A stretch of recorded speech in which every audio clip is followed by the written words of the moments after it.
Hello दोस्तों, स्वागत है आपका हमारी इस नई वीडियो में। आप देख रहे हैं आपका अपना यूट्यूब चैनल अप्रेंटिसशिप गाइड, जिसमें है ऑल अबाउट अप्रेंटिसशिप ट्रेनिंग। दोस्तों, आज की वीडियो में हम बात करेंगे महाराष्ट्र रेल कॉरपोरेशन लिमिटेड, जो कि एक जॉइंट वेंचर है गवर्नमेंट ऑफ इंडिया और गवर्नमेंट ऑफ महाराष्ट्र का। इसके द्वारा एक नोटिफिकेशन निकाला गया है जिसके अंतर्गत engagement of apprentices under the apprentice act 1961, यानी अप्रेंटिस एक्ट 1961 के तहत जो ITI पास आउट कैंडिडेट है उनके लिए नागपुर, पुणे और नवी मुंबई लोकेशंस के लिए अप्रेंटिस की वैकेंसी निकाली गई। जिन कैंडिडेट्स के पास में नोटिफिकेशन में दी गई सारी योग्यताएं हैं, वो कैंडिडेट इसमें अपना ऑनलाइन एप्लीकेशन फॉर्म में फिलअप कर सकता है। दोस्तों, इसका ऑनलाइन एप्लीकेशन फॉर्म भरने की जो लास्ट डेट है वो 28/11/2023 रखी गई है। दोस्तों, अप्रेंटिस ट्रेनिंग और टेक्निकल सरकारी जॉब्स की लेटेस्ट अपडेट पाने के लिए आप हमारे चैनल को सब्सक्राइब कर ले, बेल आइकन पे क्लिक कर नोटिफिकेशन ऑन कर ले। ज़्यादा जानकारी के लिए आप हमारे व्हाट्सएप ग्रुप और टेलीग्राम चैनल को भी ज्वाइन कर सकते हो, जिस पे भी मैं लगातार अपडेट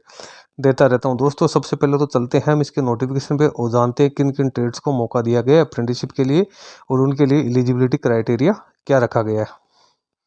दोस्तों, ये वो नोटिफिकेशन है जो महाराष्ट्र रेल कॉरपोरेशन के द्वारा निकाला गया। आप यहाँ पे देख सकते हो। सबसे पहले तो आपको देखने को मिलेगा नागपुर, पुणे और नवी मुंबई के लिए ये अप्रेंटिस की वैकेंसी निकाली गई है। ऑनलाइन अप्लीकेशन जो स्टार्ट है उसकी डेट 28/10/2023 10 बजे से रखी गई है और ऑनलाइन अप्लीकेशन फॉर्म है वो www.mahametro.org के ऊपर है, वो भरा जाएगा। Date and time of closing of online application है वो 28/11/2023 रखी गई। यहाँ पे ऑनलाइन अप्लीकेशन है वो मांगी गई है जो ये 3 जो डिपो या स्टेशन दिए गए हैं उनके लिए।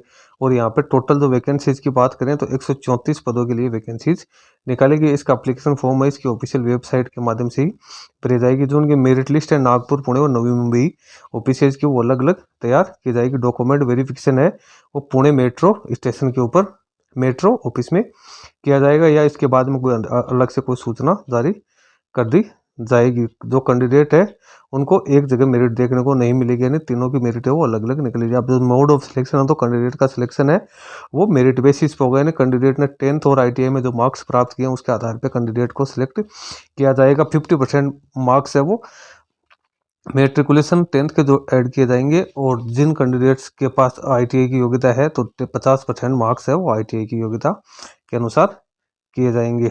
उसके बाद में यहाँ पे आप आगे चलेंगे तो आपको यहाँ पे देखने को मिलेगा वैकेंसीज की डिटेल। तो सबसे पहले नागपुर डिवीजन में अपन बात करें तो इलेक्ट्रिशियन के 24 पद है, इलेक्ट्रॉनिक मैकेनिक के 17 पद है, फिटर के 25 है, लिफ्ट एंड एस्केलेटर मैकेनिक के 3 है, मैकेनिक फ्रिज एंड AC के 71 है। आगे आपको जो कैटेगरी वाइज रिजर्वेशन भी देखने को मिल जाएगा। फिर पुणे की अपन बात करें तो इलेक्ट्रिशियन के 18 पोस्ट है, इलेक्ट्रॉनिक्स मैकेनिक की 13 पोस्ट है, फिटर की 17 है, लिफ्ट एंड एस्केलेटर मैकेनिक की 3 है, मैकेनिक फ्रिज एंड AC की 2 है। टोटल 53 पोस्ट रखी गई है पुणे स्टेशन के लिए। फिर नवी मुंबई की बात करें तो इलेक्ट्रिशियन की 3 है, इलेक्ट्रॉनिक्स मैकेनिक की 2 है, फिटर की 3 है, लिफ्ट एंड एस्केलेटर मैकेनिक की 1 है, मैकेनिक फ्रिज एंड AC की 10 पोस्ट रखी गई है नवी मुंबई के लिए। इस प्रकार से टोटल 134 पदों के लिए ये वैकेंसीज निकाली गई। अब एलिजिबिलिटी कंडीशंस की बात करें तो कैंडिडेट है उसकी एज मिनिमम 17 वर्ष, मैक्सिमम 24 वर्ष होनी जरूरी है, जिसमें SC/ST को 5 साल की और OBC को 3 साल की छूट दी जाएगी।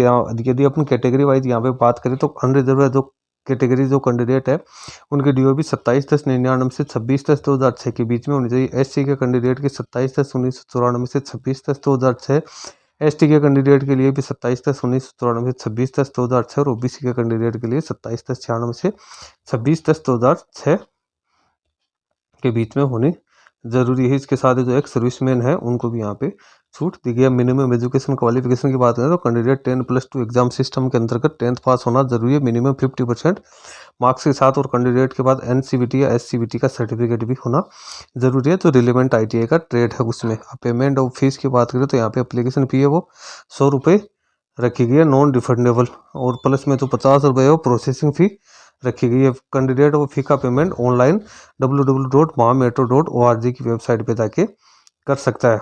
उसके बाद में यहाँ पे standard of fitness for persons with disability के लिए जो कैंडिडेट 40% से ज़्यादा डिसेबल है उन कैंडिडेट्स को PWBD का लाभ दिया जाएगा। हाउ टू अप्लाई है तो कैंडिडेट को ऑनलाइन एप्लीकेशन फॉर्म भरने के लिए महा मेट्रो की ऑफिशियल वेबसाइट पे जानी है, वहाँ पे इसकी सारी डिटेल्स दी हुई है, वो अच्छी तरीके से रीड आउट करनी है। उसके बाद कैंडिडेट को अपने जो सारी डिटेल्स है वो फिलअप करनी है, यानी कैंडिडेट को रजिस्ट्रेशन करना है, जिसमें कैंडिडेट को अपने Aadhaar card number, mobile number add करने, ईमेल आईडी एंटर करनी होगी। उसके बाद कैंडिडेट है वो सिर्फ एक ही यूनिट का चूज कर सकता है, यानी कैंडिडेट सिर्फ एक ही यूनिट से एप्लीकेशन फॉर्म लगा सकता है, चाहे वो तीनों में से किसी एक को सिलेक्ट करना है। कैंडिडेट को ऑनलाइन एप्लीकेशन फॉर्म भरने के बाद में जिसका ऑनलाइन एप्लीकेशन है उसका प्रिंट आउट निकालना है, जो कि डॉक्यूमेंट वेरिफिकेशन के समय काम आएगा। उसके साथ ही कैंडिडेट स्कैन फोटोग्राफ और जो सॉफ्ट कॉपी है फोटोग्राफ्स की वो लगानी है, स्कैन सिग्नेचर लगाने हैं। डॉक्यूमेंट्स है वो क्या क्या अपलोड करने हैं, तो इसमें 10वीं की मार्कशीट होनी जरूरी है, डेट ऑफ बर्थ का सर्टिफिकेट होना जरूरी है, कंसोलिडेट आईटीआई की सारी मार्कशीट वो है, एनसीबीटी का सर्टिफिकेट है, कास्ट सर्टिफिकेट है,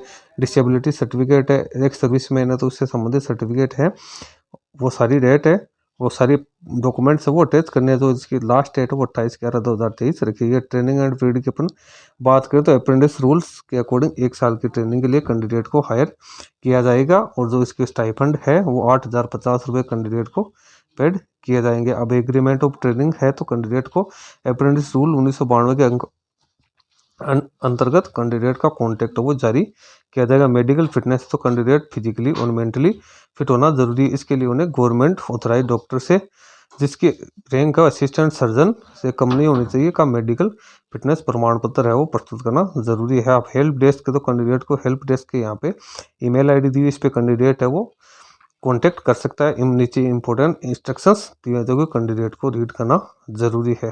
फिर नीचे कुछ फॉर्म दिए हुए हैं, डिसेबिलिटी का सर्टिफिकेट है जो कि डिसेबल पर्सन के लिए है। उसके बाद नीचे आप देखो तो यहाँ पे कुछ अदर सर्टिफिकेट, तो ये मेडिकल फिटनेस का सर्टिफिकेट है, यही फॉर्मेट में कैंडिडेट को मेडिकल फिटनेस का सर्टिफिकेट बनवाना है। इसको कैंडिडेट को इसकी ऑफिशियल वेबसाइट से डाउनलोड करना है, उसके बाद में इनको तैयार करवाना है। तो दोस्तों इसके इंपॉर्टेंट अपडेट्स है मैंने आपके साथ शेयर कर दिए। जिन कैंडिडेट्स को इंटरेस्ट है इस वैकेंसी में अप्लाई करने का, वो सारी योग्यताएं पूरी करता है तो वो इसका ऑनलाइन एप्लीकेशन फॉर्म वो फिलअप कर सकता है। दोस्तों आज की वीडियो में इतना ही। वीडियो अच्छा लगे लाइक शेयर करना, कोई क्वेरी हो कमेंट करके बताना। धन्यवाद दोस्तों।